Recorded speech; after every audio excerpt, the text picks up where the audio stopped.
아르스포츠 코리아. 함께 새로운 하루를 밝고 즐겁게 시작하세요. 여러분을 위한 전문 야구 스포츠 채널입니다. 최신 정보를 매일 받아보실 수 있도록 제 채널을 구독해주세요. 기아 타이거즈의 수비 불안이 다시 도마에 올랐군요.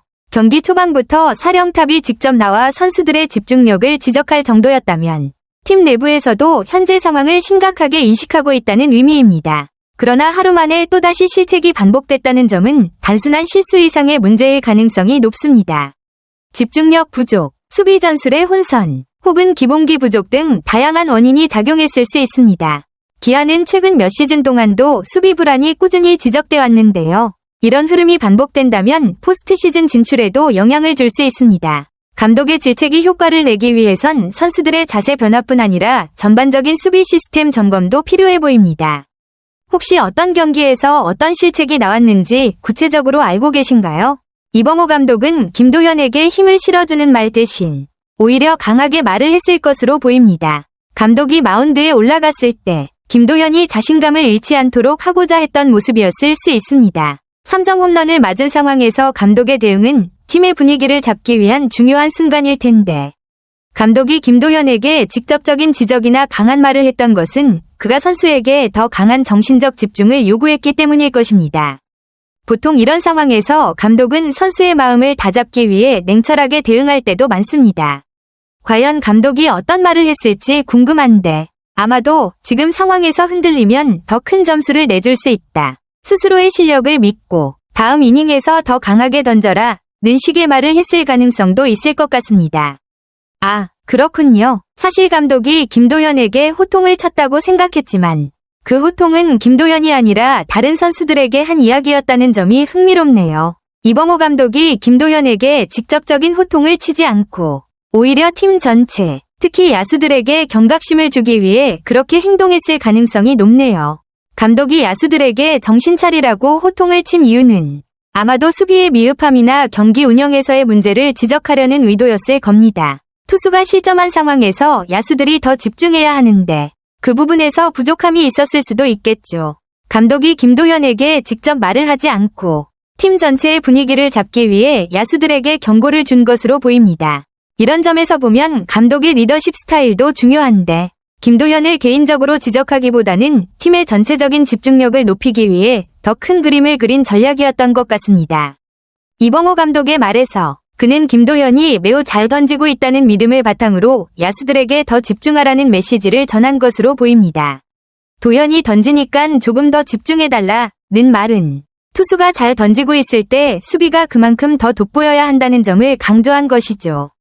감독은 이 말을 통해 선수들에게 실책이나 집중 부족으로 더 많은 점수를 내주지 않도록 하기를 원했을 겁니다. 또한 9연전이 시작된 상황에서 점수를 더 준다면 경기를 따라가기 힘들 것이라는 현실적인 우려도 담겨 있네요. 야구는 특히 장기적인 연전에서 체력과 집중력이 중요한데 감독은 경기 후반이나 중요한 순간에 실점이 더 나올 경우 팀 전체의 부담이 커진다는 점을 강조한 것 같습니다. 이 감독의 말은 단순히 수비에 대한 요구가 아니라 팀 전체의 전략적 집중을 요구하는 메시지였다고 볼 수 있겠네요. 이범호 감독의 질책이 확실히 효과를 봤군요. 수비가 더욱 집중력을 발휘하면서 안정적인 모습을 보였고 그 결과 김도현이 5와 3분의 2이닝 동안 3실점, 비자책으로 경기를 잘 마무리할 수 있었습니다.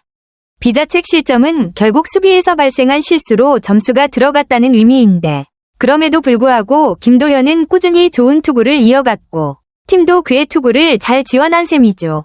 감독의 질책이 수비의 집중력과 경기 운영에 긍정적인 영향을 미친 것 같습니다. 이와 같은 상황에서 감독의 의도대로 팀 전체가 정신을 차리고 자신들의 역할을 충실히 수행하는 모습은 팀워크가 잘 맞아떨어졌다는 증거이기도 합니다. 결국 김도현이 승리 투수가 됐다는 결과는 감독의 리더십과 팀 전체의 협력 덕분인 것 같네요. 다음 날 또다시 수비에서 흔들린 상황이었군요. 0에서 2로 끌려가던 7회 마운드가 최지민으로 바뀌었을 때 첫 타자에게 안타를 맞고 이어진 상황에서 수비의 실수가 경기 흐름을 더 어렵게 만든 것 같습니다.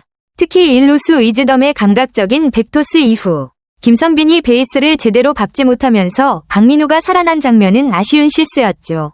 베이스를 밟지 못한 것은 수비의 집중력 부족을 나타내는 순간이었고 이로 인해 점수가 더 쌓일 위험이 커졌습니다. 포구 실책으로 기록된 이 장면은 팀 전체의 집중력 문제를 다시 한번 드러낸 것으로 감독의 경고와는 반대로 수비에서 흔들리는 모습을 보여줬습니다. 이 상황은 수비의 실수가 경기의 흐름에 큰 영향을 미칠 수 있다는 것을 잘 보여줍니다. 어제의 교훈이 제대로 반영되지 않은 점에서 감독의 질책이 계속해서 필요한 상황임을 암시하는 장면이었습니다. 최지민이 수비 실수 후 흔들린 상황이었군요. 이미 말로 의기까지 자초하면서 분위기가 급격히 나빠졌습니다. 볼넷을 내보내면서 말로가 되고 그 뒤에 손아섭에게 이 타점 적시타까지 맞게 되면 경기의 흐름이 완전히 바뀌는 순간이었습니다. 선수들이 수비에서 실수를 한 뒤 투수도 심리적으로 영향을 받을 수 있죠.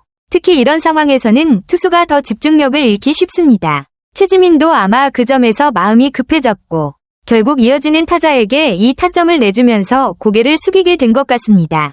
이 장면은 야구에서 수비와 투수가 어떻게 서로 영향을 주는지 잘 보여줍니다. 수비에서 실수가 나면 그 부담이 투수에게 가해져서 실점으로 이어질 수 있다는 점에서 팀의 전반적인 집중력과 협력이 얼마나 중요한지 다시 한번 깨닫게 되는 순간이었네요. 실책이 결국 대량 실점으로 이어졌군요. 윤중현이 마운드에 올라갔지만 김영준에게 스리런 홈런을 맞고 실점이 이어지면서 상황이 더 악화되었습니다. 이어서 윤중현이 2사까지 잘 잡고 한석현을 땅볼로 유도했지만 송구 실책이 나왔고 그 실수가 또 한 번 중요한 순간에 발목을 잡은 셈입니다. 다행히 권희동을 삼진 처리하면서 겨우 7회를 마무리했지만 이미 0에서 7로 승부가 기울어버렸습니다. 이 장면에서 중요한 점은 수비 실수가 쌓이면서 투수에게 더 많은 부담을 주고 결국 경기 흐름이 크게 바뀐다는 사실입니다. 윤중현도 실책 후 더 이상 경기 흐름을 잡지 못했고 기아 벤치는 이미 승부가 기울어지자 주축 선수들을 대거 빼는 결정을 내린 것으로 보입니다. 이처럼 실책과 집중력 부족이 경기에서 얼마나 중요한 영향을 미치는지를 보여주는 장면이었고 특히 야구에서 경기가 어느 한순간에 몰아붙여지는 것이 얼마나 치명적일 수 있는지 잘 보여줍니다. 그 상황에서 또다시 실책이 나왔군요. 2-4-1 루에서 천재환의 파울플라이를 포수 한준수가 놓쳤다는 것은 정말 아쉬운 장면이었습니다. 포수 입장에서는 충분히 잡을 수 있는 타구였기에 실책이 나온 순간 팀 분위기가 더 급격히 무너졌을 것입니다. 이범호 감독의 표정이 더욱 굳어졌다는 점에서도 그가 얼마나 실책에 대해 실망했는지 잘 느껴집니다. 그리고 3루 측을 가득 메운 팬들까지 발길을 돌린 상황이라면 그만큼 팀의 분위기가 처져 있었고 팬들마저 경기에 대한 열정이 식을 정도로 흐름이 끊어진 상황이었음을 보여줍니다. 실책은 선수들의 정신적인 부담을 더해주고 팀 전체에 영향을 미칠 수밖에 없습니다. 특히 중요한 순간에 이런 실수가 이어지면 경기의 흐름을 되돌리기 어려운 상황이 되기도 하죠. 이 모든 연속된 실책은 결국 팀의 집중력과 책임감 부족을 드러낸 것이었고 감독으로서도 그런 상황을 관리하기가 점점 더 어려워졌을 것 같습니다. 현재 제 의견은 기아 타이거즈의 수비 불안정성이 심각한 문제라는 것입니다. 이범호 감독이 선수들의 집중력 부족을 강하게 비판했음에도 불구하고 수비 실수가 계속 발생하고 있습니다. 이러한 연속적인 실수는 개인적인 기술 부족뿐만 아니라 리더십과 팀워크 문제를 나타냅니다. 이 실수들이 결정적인 실점으로 이어져 경기의 흐름을 바꾸었으며 팀 내 개인 기술과 집단 정신 모두를 개선할 필요성을 보여줍니다. 아르스포츠 코리아 여러분과 함께 해주셔서 감사합니다. 여러분을 서비스할 수 있어 정말 행운이었습니다. 헤어지기 전에 여러분께 많은 감사를 드리며 즐겁고 성공적인 일들만 가득하길 바랍니다. 더 나은 서비스를 제공할 수 있도록 피드백을 부탁드립니다. 다음 소식에서 뵙겠습니다.